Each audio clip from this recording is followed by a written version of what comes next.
नमस्कार, आप देख रहे हैं एनएमएफ न्यूज। आपके साथ मैं हूं नम्रता चौधरी। भारत और पाकिस्तान के बीच तनाव बढ़ता जा रहा है।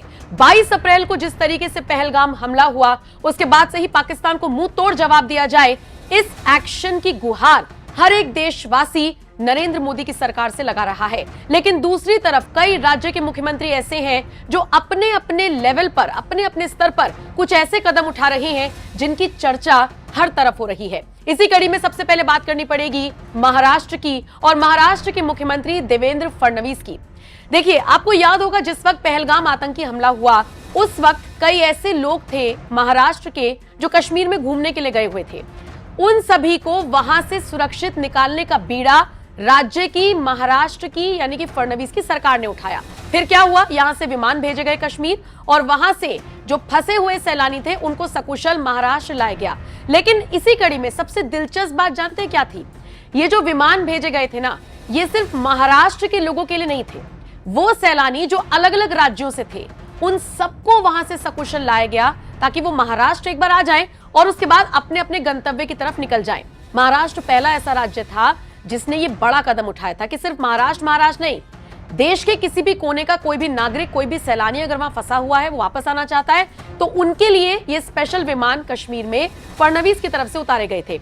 और अब देखिए, एक और बड़ी खबर आई है महाराष्ट्र से। वो खबर ये है कि पहलगाम आतंकी हमले के जो शिकार हुए, जो महाराष्ट्र के परिवार थे, उनको 50-50 लाख रुपए की राशि दी जाएगी। ये ऐलान महाराष्ट्र के मुख्यमंत्री देवेंद्र फडणवीस की तरफ से किया गया है। सीएम देवेंद्र फडणवीस ने कह दिया कि मारे गए लोगों के परिवारों को 50-50 लाख रुपए की मदद राशि दी जाएगी। इसके अलावा पीड़ित परिवारों के बच्चों को सरकार की तरफ से फ्री पढ़ाई और फिर सरकारी नौकरी भी दी जाएगी।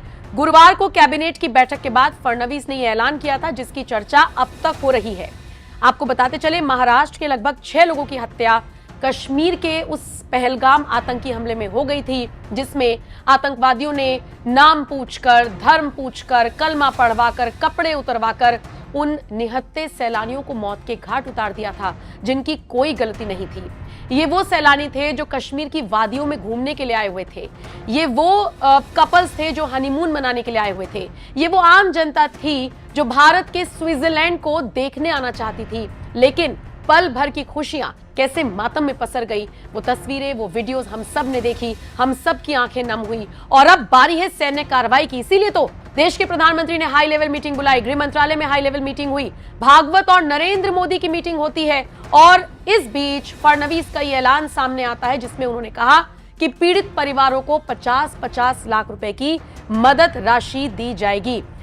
पहलगाम में आतंकवादियों के हमले में हमारे जिन भाइयों की मृत्यु हुई, जिनकी हत्या हुई, ऐसे भाइयों के परिवारों को मदद करने का निर्णय हमारे मंत्रिमंडल ने लिया है। उनके परिवार को 50 लाख रुपया कंपेंसेशन या मदद हमारी सरकार की ओर से दी जाएगी।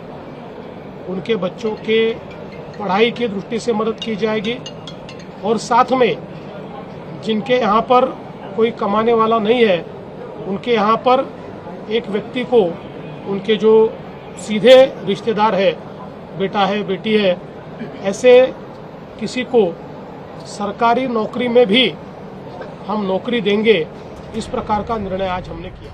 इसके अलावा आपको ये भी बताते चले कि इस पूरे मामले पर तमाम ऐसे नेता हैं जो सरकार के साथ आगे आकर कदम से कदम मिलाते हुए नजर आ रही हैं। विपक्षी दल के ऑलमोस्ट सारे नेता डंके की चोट पर यह कहते हुए नजर आए कि हम सरकार के फैसले के साथ हैं। जो हुआ है और पूरी सपोर्ट दिया ऑपोजिशन ने सरकार को, कोई भी एक्शन। बहरहाल इन सबसे इतर महाराष्ट्र की सरकार जो पीड़ितों के लिए कर रही है, जो कश्मीर में फंसे सैलानियों के लिए किया, वो अब चर्चा का विषय बना हुआ है और हर कोई देवेंद्र फडणवीस के इस कदम की सराहना कर रहा है। फिलहाल आप इस खबर पर क्या राय रखते हैं? अपनी राय हमें कमेंट कर जरूर बताएं।